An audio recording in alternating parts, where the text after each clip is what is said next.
Assalamualaikum warahmatullahi wabarakatuh. Salam sejahtera untuk kita semua. Baik anak-anak, bertemu lagi dalam mata pelajaran Bahasa Indonesia kelas 9. Baik, sebelum memulai pelajaran hari ini, silahkan kalian berdoa dulu menurut agama dan kepercayaan masing-masing. Berdoa dipersilahkan. Berdoa selesai. Baik, hari ini materi kita yaitu mengidentifikasi pokok pembicaraan dalam diskusi. Sekalian simak baik-baik penjelasan Ibu pada pertemuan kali ini karena nanti di akhir ada latihan yang harus kalian kerjakan. Oke, baik ini dia materinya, Ibu mulai. Sebelum mulai pelajaran, Ibu akan beritahukan kompetensi dasar dan tujuan pembelajaran pada pertemuan kali ini. KD yang digunakan yaitu KD 4.9 menyimpulkan isi gagasan, pendapat, argumen yang mendukung atau yang kontra dalam teks diskusi yang didengar maupun dibaca. Dan tujuan pembelajarannya yaitu siswa diharapkan mampu menarik simpulan dari beberapa pendapat yang terdapat dalam teks diskusi yang telah dibaca atau didengar. Sebelum mengidentifikasi pokok pembicaraan dalam diskusi, sebaiknya kita ketahui dulu pihak-pihak yang terlibat dalam sebuah diskusi.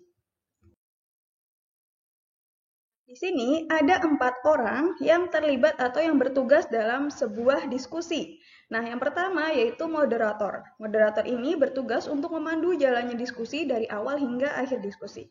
Tujuan utama moderator yaitu mengarahkan diskusi agar berjalan dengan baik dan pembahasan tidak keluar dari topik yang telah disepakati. Nah, kalau misalkan diumpamakan moderator ini sama dengan MC ya, atau pembawa acara dalam sebuah acara. Nah, ini dinamakan moderator. Tugasnya yaitu memimpin diskusi dari awal hingga akhir dan memandu diskusi agar topik yang dibahas tidak keluar dari yang telah disepakati. Kemudian yang kedua yaitu peserta diskusi, yaitu orang yang mengikuti jalannya diskusi. Tugas peserta diskusi yaitu mengemukakan pendapat dan pemikirannya sesuai dengan topik yang didiskusikan.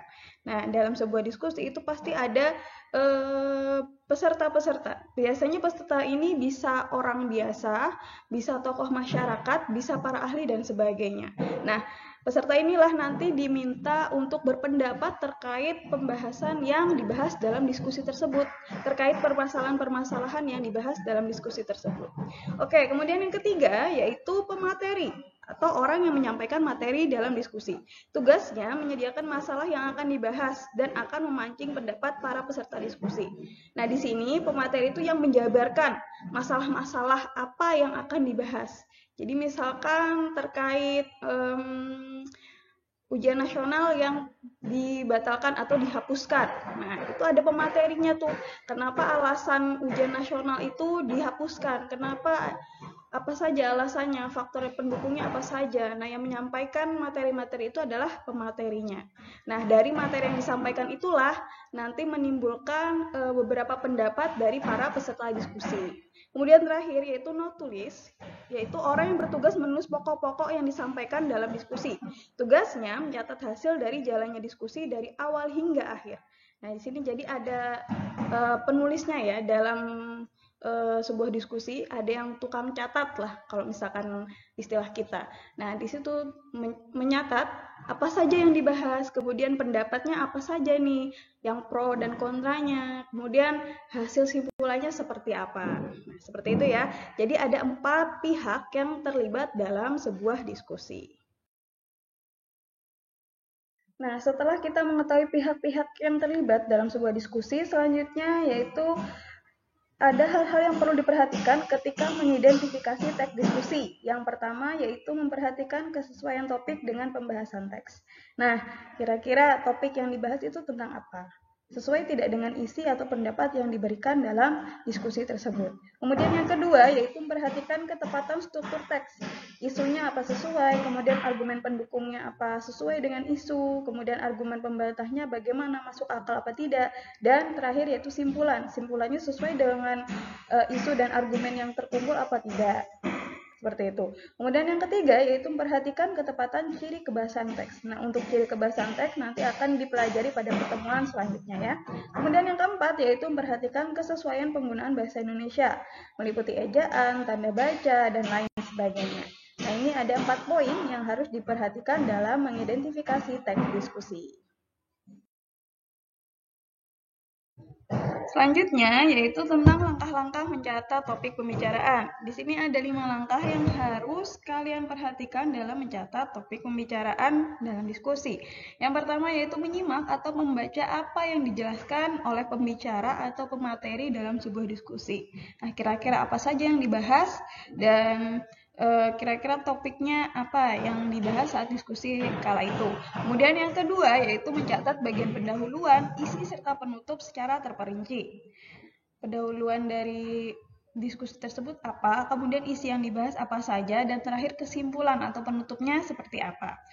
Yang ketiga yaitu menuliskan hal-hal atau poin-poin penting dalam diskusi. Misalkan poin-poin dalam sebuah argumen yang diberikan oleh para peserta diskusi itu apa saja. Kemudian yang keempat yaitu menggunakan bahasa yang jelas, baik, dan benar. Nah, dalam sebuah diskusi bahasa Indonesia tentu menggunakan bahasa Indonesia yang baik dan benar. Dan yang terakhir yaitu membuat simpulan. Kira-kira dari informasi yang kalian tangkap dalam menyimak berita atau dalam menyimak teks diskusi atau membaca teks diskusi, itu apa simpulan yang bisa kalian tarik? Nah, seperti itu ya. Nah, itu tadi adalah 5 langkah dalam mencatat topik pembicaraan di sebuah diskusi. Sekarang kita akan latihan untuk apakah kalian tadi menyimak dengan baik penjelasan Ibu? Nah, untuk latihannya bisa kalian klik link yang ada di description box yang sudah Ibu lampirkan. Silahkan kalian isi sesuai dengan materi yang Ibu jelaskan hari ini.